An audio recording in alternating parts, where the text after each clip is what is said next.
Tokoh dalam cerita kali ini kita sebut dengan nama Caca. Caca adalah anak perempuan pertama dari 4 bersaudara. Ayahnya seorang karyawan, ibunya tidak bekerja, dan mereka tinggal di rumah sederhana dalam gang di kota besar.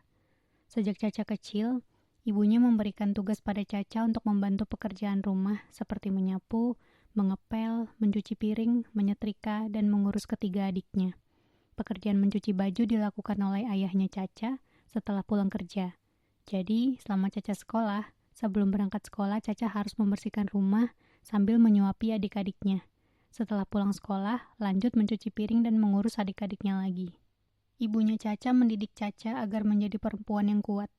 Caca dituntut untuk menjadi seorang anak yang berbakti, sekaligus kakak sulung yang bertanggung jawab akan adik-adiknya. Kadang, di saat sakit atau datang bulan, Caca hanya bisa menangis menahan sakit sambil membersihkan rumah. Caca pernah mengadu pada ayahnya, namun saat ayahnya menegur ibunya Caca, ibunya malah balik mengomeli ayahnya karena dinilai memanjakan anak. Tidak jarang keributan terjadi di rumahnya karena perbedaan pola asuh. Sifat ibunya Caca memang keras. Tidak pernah sekalipun Caca mendengar kata maaf dari ibunya walau saat ibunya salah. Jika sedang emosi, ibunya Caca membanting perabotan di rumah sambil mengatakan hal-hal menyakitkan. Pernah suatu hari sehabis menidurkan adiknya yang kecil, Caca ikut ketiduran dan belum mencuci piring. Ibunya melempari botol minum ke pintu kamar Caca sambil mengatakan, "Dasar anak pemalas, tidak berguna, kerjanya cuma tidur." Caca sendiri bingung, ibunya selalu mengeluh lelah, padahal pekerjaan rumah dikerjakan sebagian besar oleh Caca. Sehari-hari ibunya hanya memasak, itu pun masakan sederhana seperti tempe dan tahu goreng tepung. Setelah Caca lulus kuliah dan dapat pekerjaan, ia mendapat tugas dari ibunya. Gaji Caca yang tidak besar setiap bulannya harus diberikan 60%-nya untuk disetorkan ke ibunya.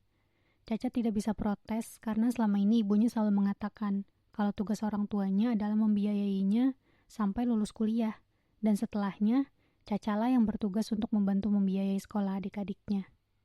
Walau begitu, tugas Caca di rumah masih sama, yaitu membersihkan rumah sebelum berangkat dan mencuci piring setelah pulang. Bedanya kini tidak perlu lagi menyuapi atau memandikan adiknya karena sudah bisa sendiri. Dari 40% gaji yang Caca pegang, sejujurnya ia merasa kurang, karena Caca ingin sekali bisa menabung.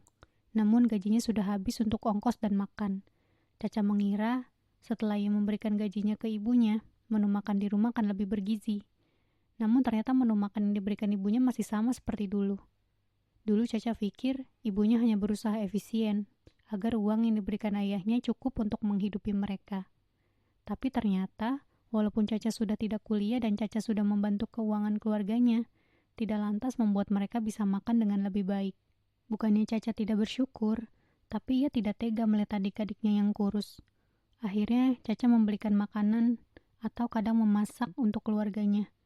Kadang ia juga membawa adik-adiknya pergi ke mal untuk jajan, tapi ibunya memarahinya, karena Caca dinilai telah memanjakan adik-adiknya yang dapat membawa mereka pada sifat boros. Menurut ibunya, tujuan makan itu hanya untuk hidup, bukan hidup untuk makan. Menurut perhitungan Caca, seharusnya mereka masih mampu untuk sekedar menambahkan menu sayur di lauknya. Sedangkan ibunya selalu punya barang yang tidak penting hanya karena gengsinya pada tetangga. Bahkan karena tetangga depan rumahnya membeli motor baru, ibunya Caca juga memaksa membeli motor baru dan membebankan setengah dari cicilannya pada Caca. Padahal motor di rumah sudah ada 2 unit. Satu untuk ayah Caca pergi kerja, satu digunakan Caca pergi kerja dan mengantar adiknya sekolah. Suatu hari, Caca diberi kabar bahwa ayahnya masuk rumah sakit. Setelah diperiksa, ternyata ayahnya terkena sakit jantung karena kelelahan dan stres. Walau ditanggung asuransi, Caca jadi sadar kalau suatu hari jika terjadi apa-apa dengan keluarganya, ia tidak punya dana darurat sama sekali. Sedangkan uang gaji yang ia pegang tidak cukup untuk menabung. Akhirnya, Caca bekerja sampingan. Sore, setelah pulang kerja, Caca lanjut bekerja di tempat lain sampai malam, agar ia punya tabungan sendiri. Caca merahasiakannya dari ibunya, karena khawatir ibunya akan meminta sebagian gajinya lagi. Caca menjadi omongan tetangga karena selalu pulang malam, dan hal ini yang membuat ibunya Caca marah. Menurut ibunya, Caca sudah mempermalukan keluarganya. Caca beralasan masih banyak pekerjaan yang harus diselesaikan setiap harinya. Ibunya Caca pun mencecar pertanyaan soal uang lemburan jika memang jam kerjanya bertambah. Akhirnya, agar ibunya tidak curiga, Caca pun menambahkan uang yang diberikan pada ibunya. Setiap malam, Caca tidak tega melihat ayahnya yang selalu dimarahi karena ibunya merasa gaji yang diberikan tidak cukup. Padahal ayahnya sudah bekerja keras sampai sakit, dan uang gaji seluruhnya dipegang ibunya. Kadang diam-diam Caca memberikan uang pada ayahnya untuk pegangan, khawatir terjadi sesuatu di jalan.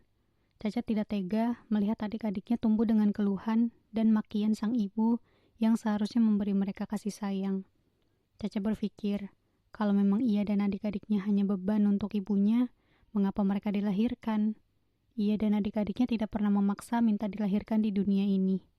Caca juga berpikir, kalau seorang anak tidak boleh durhaka pada ibunya, apakah itu berarti ibunya boleh bersikap seenaknya pada anaknya?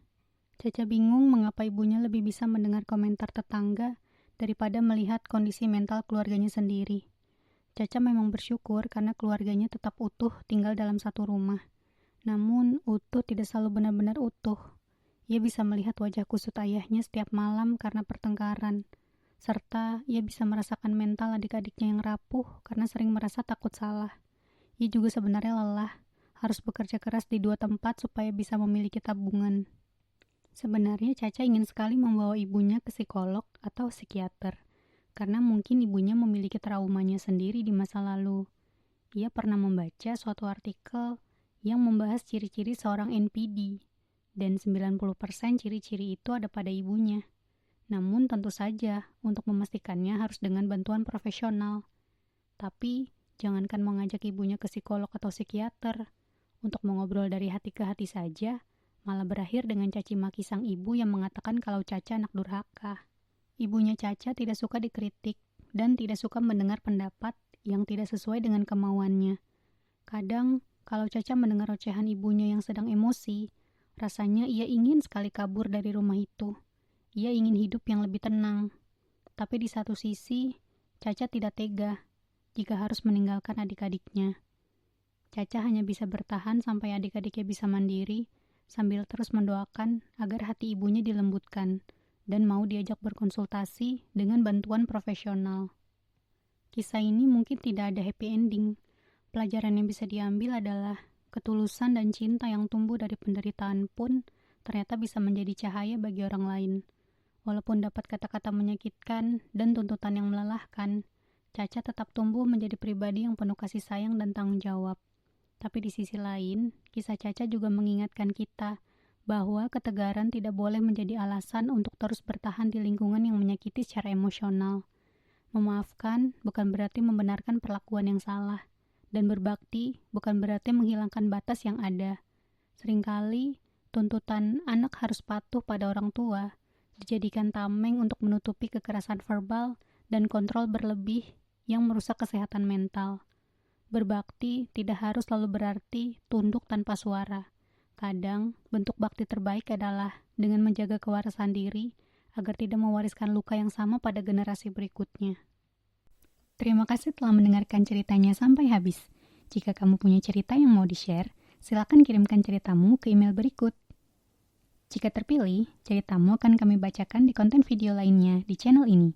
Jangan lupa subscribe untuk terus mendapatkan cerita-cerita selanjutnya, dan like jika kamu suka konten ini.